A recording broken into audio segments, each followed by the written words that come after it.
First here on 5 air crash investigations.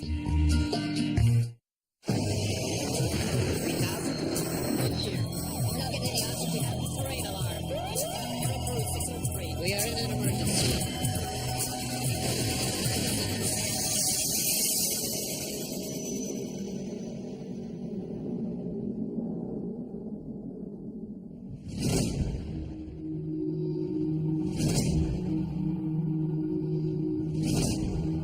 A giant aircraft stands on the tarmac at Marseille in France. It's been taken over by hijackers who are preparing the worst terrorist atrocity the world has so far seen. The men are heavily armed and carrying powerful explosives. The French Prime Minister faces a terrible dilemma. Storm the plane, lose 173 passengers and crew. But let it take off, and there'll be an even bigger price to pay. This will become a blueprint for defeating a terrorist hijacking. With eyewitness testimony and video recordings, this is the inside story of the hijacking the world forgot.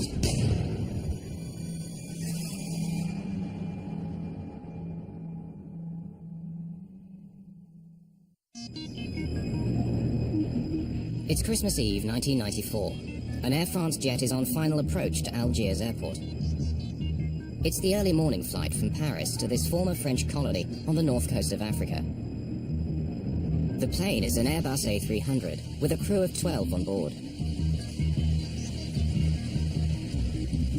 Big greens. This is no ordinary landing. Algeria is in a state of civil war. The area around the airport has been the scene of fierce fighting. There's a very real threat of missiles being fired at the plane as it comes in to land. The flights to Algiers are only done by volunteers because of the terrorist threat. We're all aware of it. We accept the risk. So dangerous is it that Air France, the French state airline, has asked its government if it really needs to continue these flights to Algiers. So far, there's been no reply. 100 feet. 50 feet. 20 feet. We got press engage. The captain of Air France Flight 8969 is Bernard Delem, a highly experienced pilot. This is his first ever television interview. The events are still so threatening to him that he'll only appear in silhouette. There were some security measures, like on any other flight, and a few extra ones since we were in Algiers. But at my level, I had no qualms about flying there. Even now, 10 years later, I can still say that I like doing in Algiers. The plane will only be on the ground for the short time it takes to clean, refuel, and board the passengers for the return flight. They're mostly Algerians, but many are French, escaping for a while the perils of life in Algeria. 3 years earlier, Islamic fundamentalists had won the elections there, hoping to install an Islamic state. But then the military seized power and imprisoned their leaders. Since then, Algeria has descended into chaos. Boarding is nearly over, but then... Presidential police. You two take the rear. Another sign of a fraught security situation, police board the plane for one more check. Police, nobody move, please. Presidential police, we're carrying out an identity check. No, you stay here, we'll handle it. It'd be best if I made an announcement. Okay, go ahead.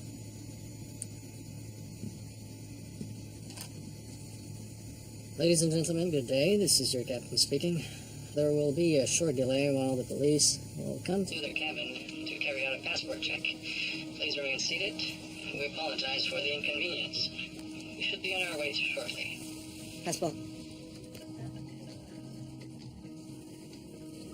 Passport. When they came towards us, they were armed. And that's really unusual. Passports, please. This unauthorized delay to Flight 8969 is making the military suspicious. Algerian special forces, known as the Ninjas, are already heading towards the plane. I looked outside and I could see the ninjas out there. The Algerian special forces.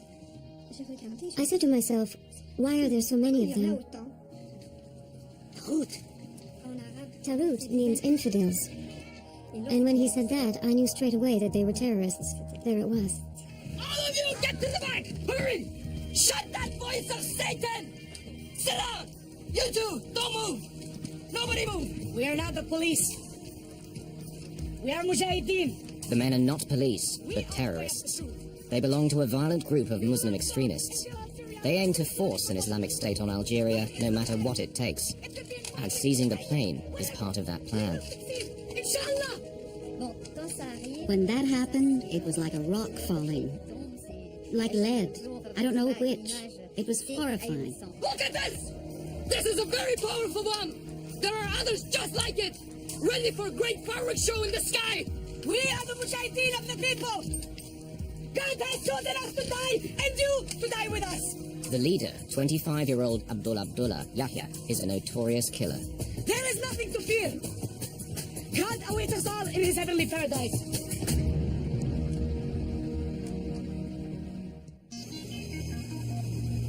Outside, news spreads quickly, and reporters arrive at the scene. In Paris, the French Prime Minister is urgently recalled from his Christmas holiday.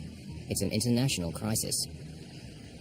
I spent the whole afternoon on the phone trying to find out exactly what was going on. It was pretty confused. The Algerian authorities were determined to get tough, and it was difficult to discuss the problem with them.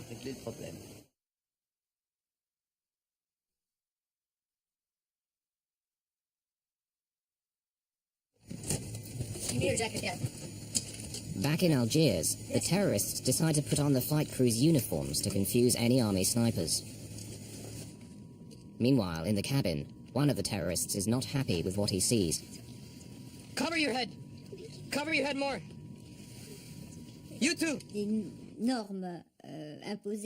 Their Islamic customs were not being respected. Men and women sharing the same toilets, sitting next to each other, and above all, women with their heads uncovered. Unacceptable! Move towards the That back. was intolerable for Lotfi, and it threw him into a rage.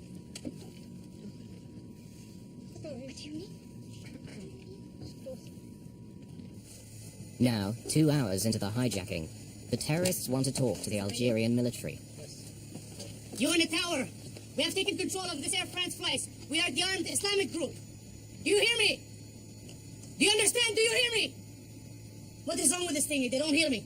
You can hear you because you both talked at the same time. You have to start again. You tell them. Do it. F France 8969. What do you want me to say? The terrorists order Captain Belem to take off for Paris. They say they're going to hold a press conference there. But the plane can't move. The passenger boarding stairs are still attached, and the Algerian authorities have parked vehicles to block the runways. F France 8969. The passenger boarding stairs are still in place. Please remove them immediately. They meet with a blank refusal. Things are starting to go wrong for the hijackers. The Algerian strategy is not to give way on a single point, but it's a dangerous policy, as they are soon to find out. We are going to block the way. We are going to block the plane and everyone is. Do you hear me? Do you hear me? Armed terrorists have hijacked an Air France jet at Algiers airport. They want to leave for Paris, but the government won't let them. It's a stalemate, for the moment. I'll say it one more time. Please remove the boarding stairs so that we can leave for Paris. You think we are joking? We will show you how we are joking. We are soldiers of God. We are ready to die. We will show them. The terrorists are about to send a message to the Algerian government. During the passport check, they've identified among the passengers an officer of the Algerian police. Then 2 rows behind me, there was a policeman. Can you come with us, please? We need your help. He asked the policeman to follow him. It's crazy, I don't know if he knew. But he was very hesitant. He was walking, but reluctantly, because he didn't know what was going to happen to him. Open the door, please.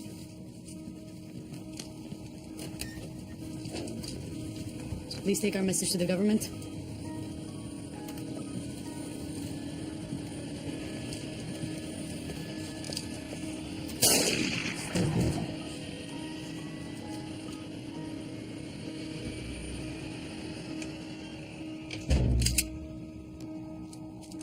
few passengers are aware of the murder, nor are the pilots.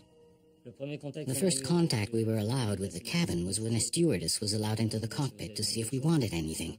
I said, we'd like a glass of water, because it was hard to swallow, as you can imagine. Our throats were very dry. Just then, she whispered to me, they've already killed a passenger. I was dumbfounded because we had no idea. We'd heard nothing. But the passengers are growing more concerned about what's going on outside. There are signs that the Algerian Special Forces are preparing for an armed assault. The biggest worry that we all had was that the ninjas, the Algerian Special Forces, would attack the plane. Things were going on inside the plane, sure, but anything that would come from the outside would upset things, and that scared us. As French Interior Minister at the time, Charles Pasqua knows exactly how the ninjas operate. They were trained by us.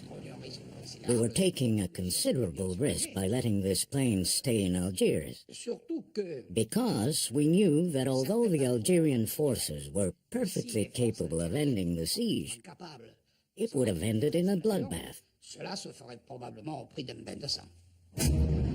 The Algerian military maintain their hard line, so the terrorists are about to raise the stakes again. Another passenger must die. When they came for the second passenger, we knew things were going wrong.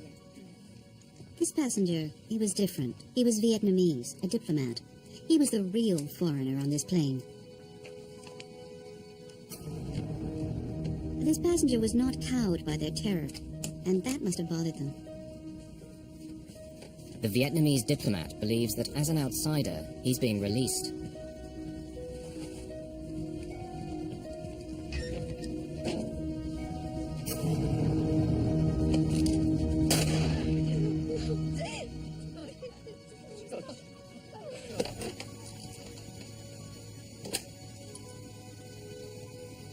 The stewardess went back to the cabin and came back with a bottle of water and some glasses. She served us and whispered, it's not one now, it's two. Immediately, I realized that we had really hit the jackpot. The killer in the group is becoming increasingly bizarre. The tallest one, the killer. When we passed each other on the plane, he would take me by the neck and kiss me on the forehead. And later on, the meaning of this was more or less confirmed to me. People told me that this could be seen as the kiss of death. Finally, Morin plucks up enough courage to voice his fears. Can I say something? I want to ask you a favor. I don't know if you decide to kill me, I want you to promise me. I don't want to be killed by a bullet in the back, because when I die, I want to be able to see your face. What are you afraid of? Well, it's impossible not to be afraid with what's going on the plane. Don't need to worry. Because if I kill you, you will be a martyr. You will go straight to paradise. I can tell you that it didn't make me feel any better. In Algiers, it's stalemate. Neither side is giving way. In Paris, the French leaders are frustrated. They believe their own special forces could bring the hijacking to a safe end, but the Algerians refuse to let foreign troops in to sort out an Algerian problem. I asked the Algerian authorities extremely forcefully and urgently to let the plane take off, because I considered that it was a French plane belonging to Air France, which, although it had on board a majority of Algerians, had dozens of French there too. So it was for us to solve the problem.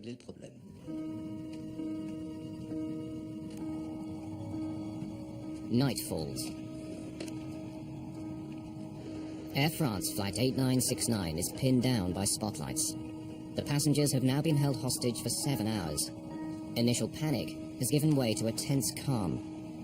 Few realize that 2 passengers have been murdered. The crew is working hard to defuse the situation. All these buttons, like here, for instance, it's the APU, auxiliary power unit.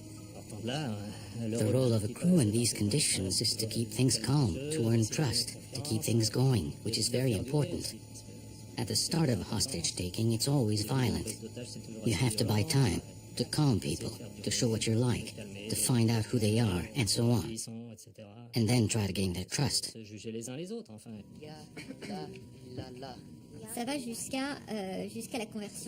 There was the conversion to Islam of 2 stewardesses, of whom I was one. It was a request from the terrorists. I don't have any disrespect for believers, but if it could help calm the terrorists down, then I didn't have any problem faking a conversion. We are going to blow up the world! We are going to blow up the planet, everyone in it! Do you hear me? Do you hear me? Negotiations secure the release of 63 women and children, but still the Algerians won't let the plane go. Around 2 a.m., the captain tours the cabin for the first time. He finds 2 of the hijackers asleep on the floor. There were 2 of them lying on the floor, between door 1 left and door 1 right. I thought, look, 2 of them are asleep, one's at the rear, there's only 1 in the cockpit. If an assault took place now, maybe it wouldn't be so bad. But that's as far as it went.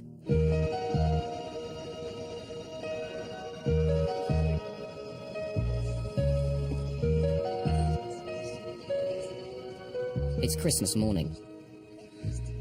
During the night, as the passengers have been struggling to sleep, things have been happening. The French government has decided to send its special forces to the island of Majorca, as close to Algeria as possible, without being accused of interfering.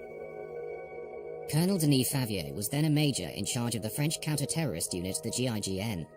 Since the hijacking, it's feared that terrorists have put a price on his head, and he doesn't want his face to be seen. The decision was taken to send GIGN to Majorca. An Air France aircraft was put at our disposal, identical in every respect to the hijacked aircraft, as well as an experienced crew who knew the technical side, all the details of the plane. En route to Majorca, Major Favier's men have familiarized themselves with every detail of the A300 Airbus, in the expectation that they will get the chance to attack the plane. The Algerian government has another trick up its sleeve. They've managed to identify the terrorist leader, Yahya, and bring his mother to the microphone to try to weaken her son's resolve. Ma! Ma! I love you, but I love God more! The Algerian government's tactic misfires. It sends Yahya into a boiling rage. They went and got my mother. Can you imagine that? My mother! They went and dragged my mother over here! How many French are back there? There's 1 man and woman. Go get the men. What do they think they're playing at? What do they think they're doing? He was furious. He had no intention of changing his mind. Even the love of his mother, even his mother couldn't do anything. Until now, the terrorists haven't targeted any French citizens. But their time has come. 2 staff members of the French embassy are on board, a secretary and a young chef.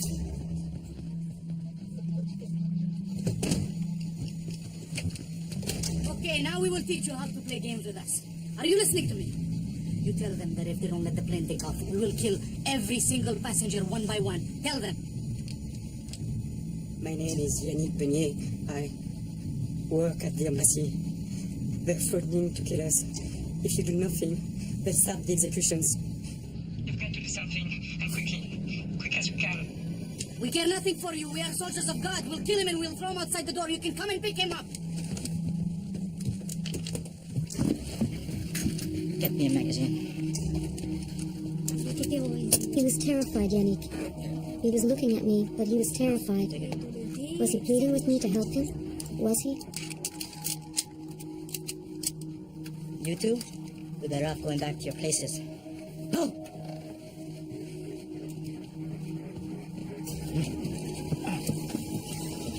I was saying to myself, no, it's not possible. It can't happen like this. It's not possible.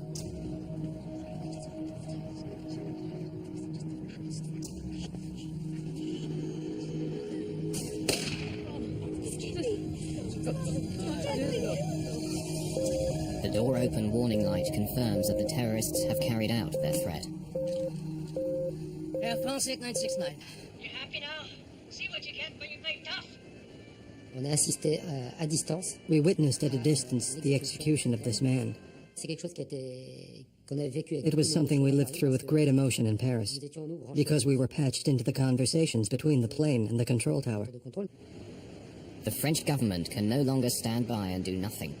Prime Minister Balladur gets on the phone and threatens his Algerian counterpart. I told him that I would hold the Algerian government responsible for what happened and make it known to international opinion. Balladur's threat works. The Algerian president caves in. Finally, after 39 hours of terror, Flight 8969 can leave for France. Just then, there it was. We could leave. In the plane, there was a joy you could not imagine. And really, this impression that that was it. We'd succeeded. We had all succeeded and we were going to be saved. We were leaving Algiers. But there's a problem. All the time they've been on the ground, the captain has kept the auxiliary power unit running. It's a small jet engine in the tail of the plane, which keeps the power supply going. It uses around 4 tons of fuel a day. Now there isn't enough to reach Paris. Only Marseille, on the southern coast of France. Navigation lights. On. Air conditioning packs. Flight 8969 prepares to take off. The crew are relieved to be going home. Both they and the passengers believe that whatever the future holds, it can't be as bad as what they're leaving behind. They don't realize the horror that awaits them.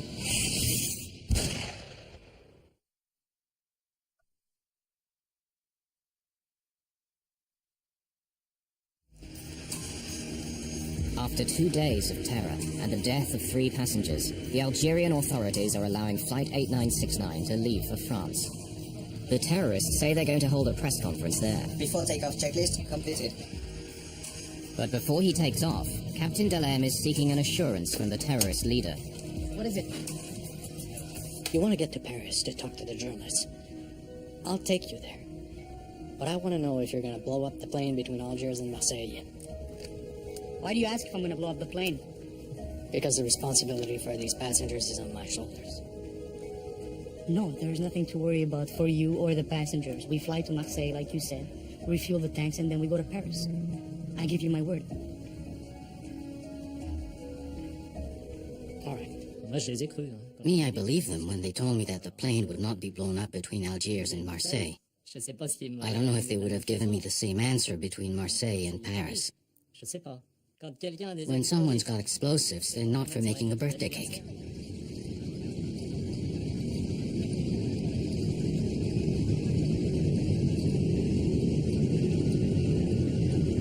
We have 2 terrorists strapped in their seats in the cockpit, and they're so excited. They're like kids, excited, happy.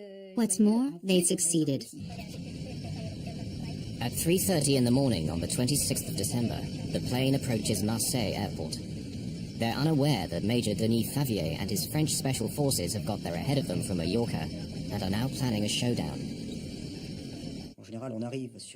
Normally you arrive on ground that's held by the enemy, but here it's the enemy who's going to arrive on ground where you are in total control. And that's a key element in the success of the operation. 50 feet. 20 feet. For the terrorists, it's the magic moment. We are landing in France. We'll get fuel. We'll get provisions to take off again and go to Paris, because that's the objective. The airport is very dark. There are the lights of the plane and the little car, the follow-me car, which we follow, and we do not go to the terminal. The plane is being deliberately led away to a remote corner of the airfield. Tension is very high, because the French government has received some alarming news. While the plane was flying towards France, we received other information, according to which the terrorists planned to use the plane to carry out an attack on Paris.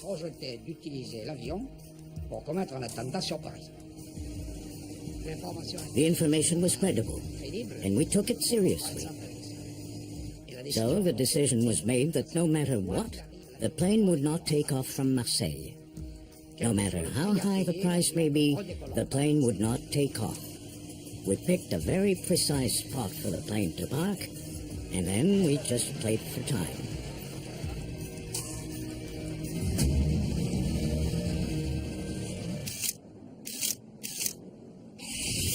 The French tactics will now be dictated by Major Favier. His plan is to wear the terrorists down. Whilst always appearing conciliatory, the French will spin out negotiations as long as possible. They know that Yahya and his men must be tired. The hijacking has now gone on for almost 2 days. Air France 8969, we require immediate refueling. 27 tons! 27 tons. The terrorists have learned from the flight crew that 27 tons of fuel will fill the tanks, far more than the 9 tons needed for the journey to Paris. It appears to confirm the intelligence report that the plane is to be used as a firebomb. They say it's not possible, because of the killings. Because of what happened in Algiers. It's in all the papers. The workers who do the refueling are afraid they won't come near the plane. Tell them we want to go now. We'll do a press conference in Paris. Air France 8969, they want to leave for Paris right away. They wish to hold a press conference in Paris.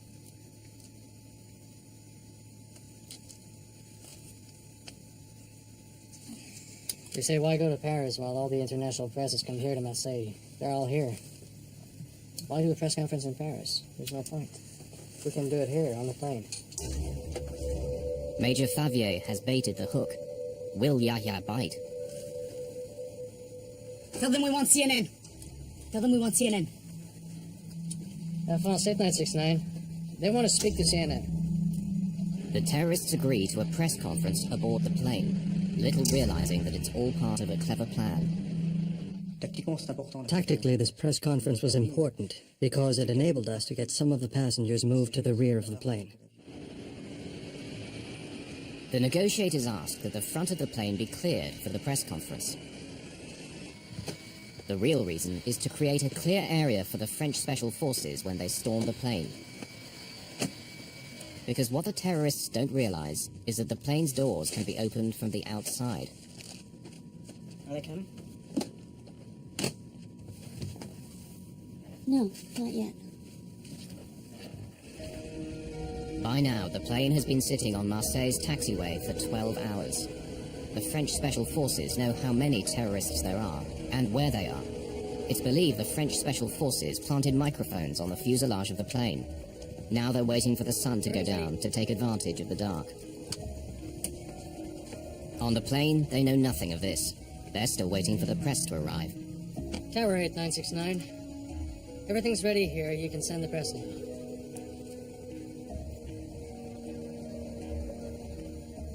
Eight 969. What do you mean they're not ready? No. You said they were ready over an hour ago, and you were going to get them. Come on, there's not much time left. There must be hundreds of journalists there. This will be the biggest scoop of their careers. They're up to something. We can't stay here. I assure you, it's. Captain, move the plane over there. I promise you, we'll be. Captain, move it right now. Do it. Move the plane over there where the other ones are. We'll be fine. I promise. Move the planes. Go over there where the other ones are. Do it. Do it. Let's go. Start engines. Suddenly, all Major Favier's plans are in disarray. Yahya, the terrorist leader, now has the initiative. Tactically for us, the situation was very bad. Our positions were based on the plane being parked at point A, and all of a sudden it's at point B. So we have to reorganize very quickly. Captain Delem is forced to park right at the foot of the tower, close to the terminal and other flights. If they blow up the plane now, the casualties could be enormous. Tell them it's too late now. There won't be a press conference. It's too late. It should have been done. Tell them to fill the tanks. We're leaving. They have until 5 o'clock. At 5 o'clock, we're taking off. Tell them, Captain, do it. I've had it. Do it. Air France 8969. Major Favier is having his men picked up as fast as possible to move to new positions. He puts snipers on the terminal roof, where they'll have a view of the cockpit. He only has a few minutes to set up his emergency plan, a cavalry charge of passenger boarding stairs. 3 air stairs and 30 men. This is the plan. penetrate by the two rear doors, with 2 teams of 11 men each at the rear right and rear left doors, and then a penetration by a smaller team of 8 men at the front right door to gain control of the cockpit, since we know that the terrorist leader is in the cockpit. Our intention is to cut off the cockpit from the rest of the plane. By 5 o'clock, no fuel has been delivered. The authorities have no intention of allowing the plane to take off.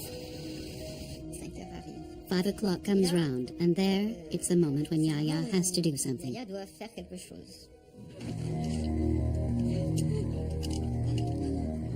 Yahya enters the cabin to choose his 4th victim, but he seems reluctant.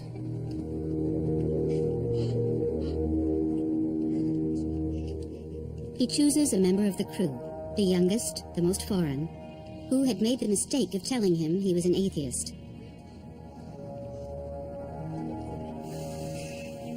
I don't want to do this, but I got no choice.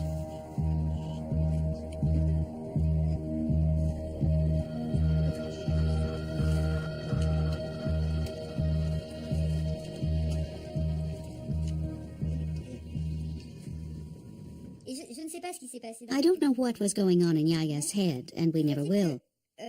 I don't know if he changed his mind, but he kept putting off this execution. So instead of that, he fired on everything around.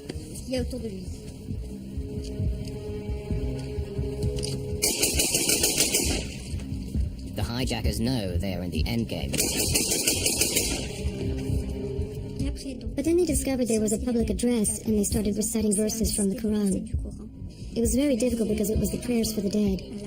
We had to prepare ourselves for death. We were going to die as martyrs. God was waiting for us.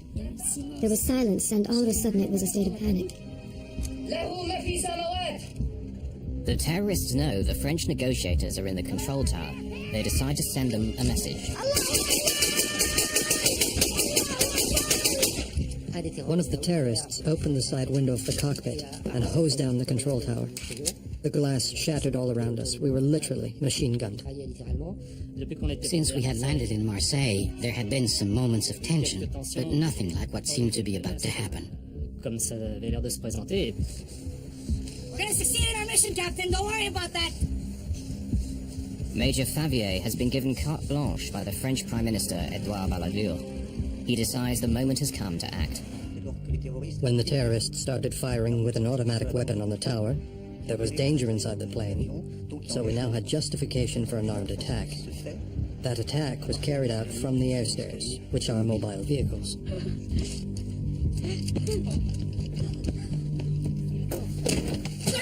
coming! The terror are coming! At that moment, everybody understood, them and us, that it was the beginning of the assault.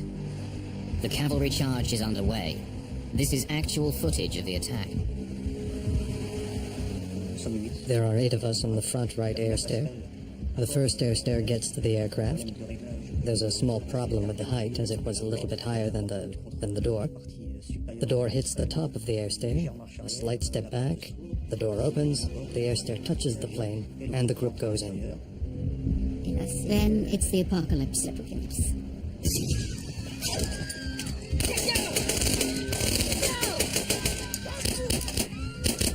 And then the group that has gone in comes under a deluge of fire from the terrorists who shoot at everyone who enters, an extremely murderous fire. There's not a moment's doubt about the nature of this gunfire. They are shooting to kill. At the rear of the plane, the other 2 squads of Favier's men enter. So I hear, hands on your head, don't move, hide, get down as low as you can. I just wished to escape. The situation we were in was extremely violent, so I pulled the overcoat I had over my head so I wouldn't see the tracer bullets whizzing past, nor what was going on around. Hundreds of bullets are whistling through the cabin. Grenades are exploding. There's smoke and confusion everywhere. I was in a rather bad spot, so I tried to make myself as small as possible. You stop breathing, and you imagine that you're hard enough to stop the bullets. The snipers on the terminal roof can see the terrorists in the cockpit, but frustratingly can't get a clear shot. The co-pilot is blocking their view. But that problem is about to be solved.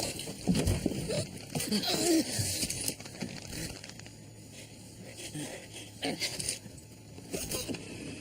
Actual video footage shows the co-pilot, Jean-Paul Borderie, falling onto the hard concrete. Yet he still manages to stagger away to safety.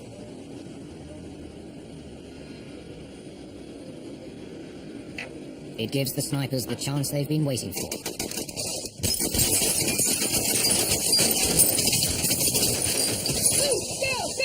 At the rear of the cabin, the French Special Forces is evacuating the passengers through a hail of gunfire.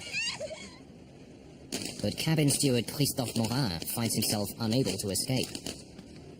I tried to take with me a woman, a passenger who had been sitting next to me, but she was too fat. She could not come. So we just held hands. Unbelievably, only a few minutes after the assault began, most of the passengers have been rescued. By now, only one terrorist is left alive, but he's going down fighting. There was only the flight engineer and me left in the cockpit. We looked at each other, and there's just this one terrorist.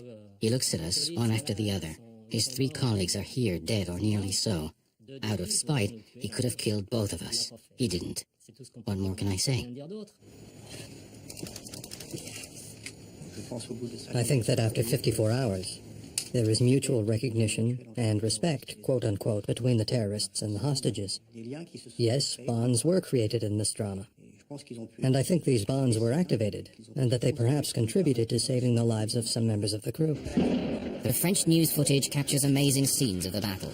A GIGN man is blasted out of the plane by gunshots. The final surviving terrorist holds them at bay for almost 20 minutes, but his time and his ammunition are running out.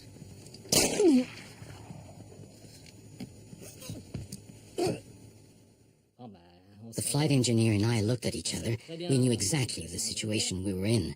As long as there were gunshots, we knew we could die. But once it stopped, or when we thought it had stopped, then we said, all right, it's over. But it's not over yet for the captain and his flight engineer. The GIGN aren't sure who are the terrorists and how many are still alive. Everyone is suspect.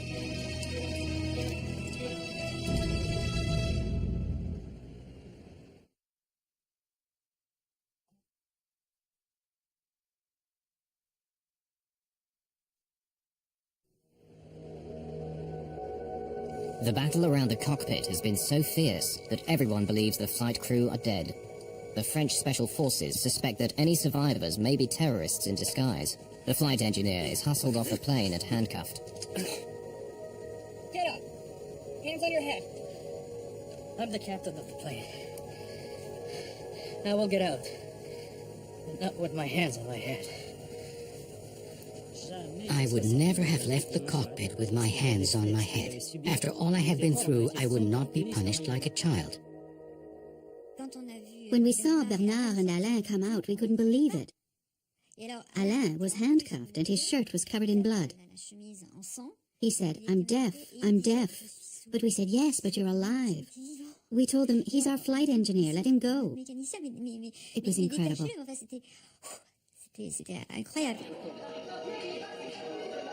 For 20 minutes, the gun battle has raged on board the crowded aircraft. Hundreds of shots have been fired, numerous grenades exploded. Yet all 173 passengers and crew have survived.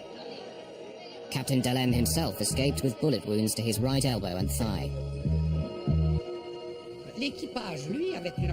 The crew had a specific responsibility, the duty to save the hostages and to safeguard the plane.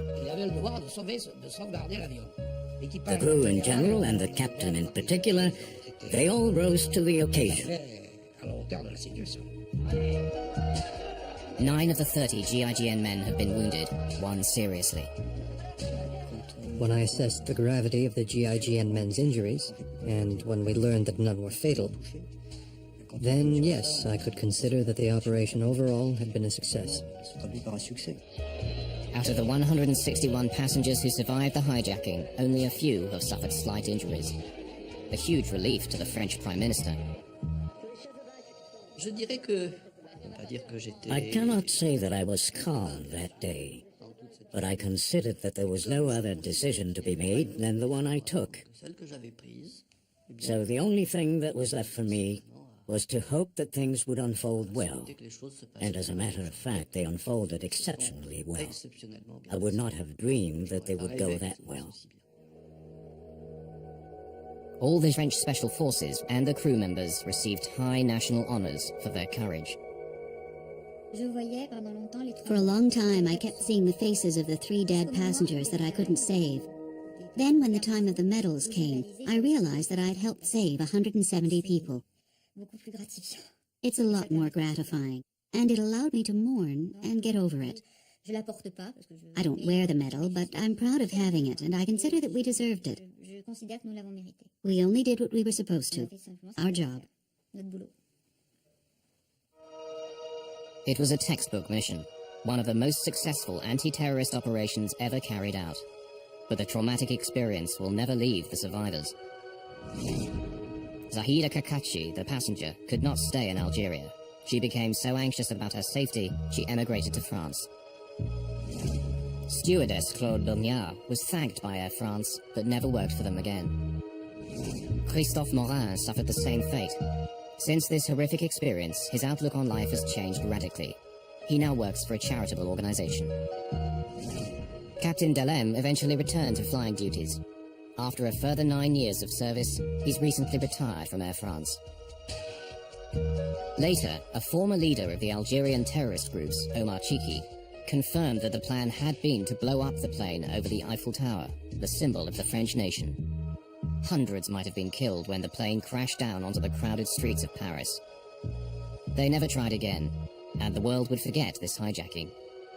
Until 7 years later.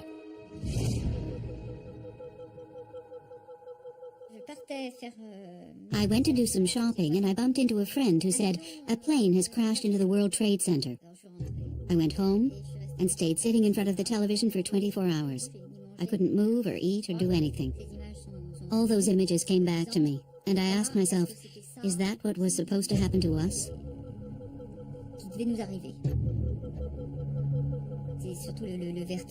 Above all, I kept thinking, we had apprentice terrorists, boys who didn't understand very well what they were doing. But voila, they taught everyone a lesson.